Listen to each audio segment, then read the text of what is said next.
All right, Tucker, thanks so much. In 2009, Crystal McVeigh's heart stopped beating for 9 minutes. And during that time, she says she went to heaven and stood with God. Her story, Waking Up in Heaven, became a bestseller. And now she's back with a brand new book, Chasing Heaven, tells the extraordinary story about her personal transformation after visiting heaven.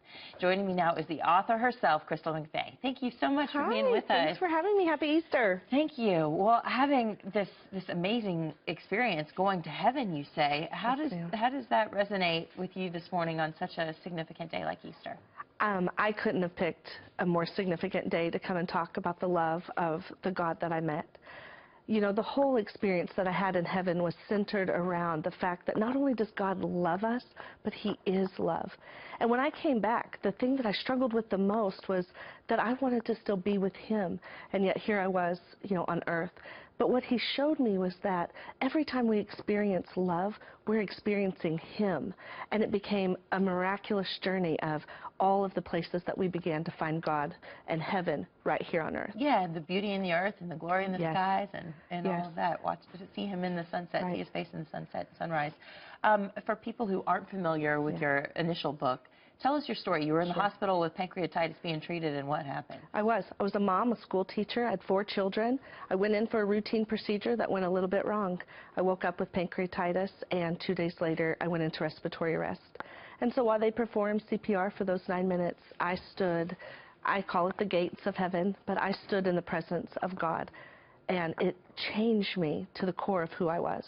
Well, and you say you struggled with being here on earth when you came back, but, only a handful of people have had experiences like you where they say they've gone to heaven and come back and are able to tell the story. But so many of us have been on mission trips or, you go on some youth retreat or something and you have this mountaintop experience and you're on fire for Christ, and then you come home and you get back to your normal life. Did that happen to you at all? It did, and here's what I learned is that that's where God places us around each other. When we go onto the streets with the homeless, and my husband, who served our country in the Army, sits on a sidewalk and puts his arm around a vet that is sleeping on the streets. You see that love. You see Christ right there in the midst of that. My girlfriend, who tucks her foster children into bed every night, you see Christ right there. When He was on that cross, He outstretched His arms and He welcomed the sinner and the saint. He welcomed the Jew and the Gentile. He welcomed the righteous and the unrighteous.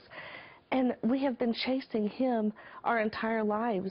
And that's what I love about this journey, is that I didn't have to die. You don't have to die right now and go to heaven to experience God. He's right here among us. Crystal, I'm sure you've had some skeptics who refute your story. What do you say to them? This is the only thing I can say, is that I can't make you believe that this happened to me any more than you can make me believe that it didn't. And why should we buy your book? How will it transform us?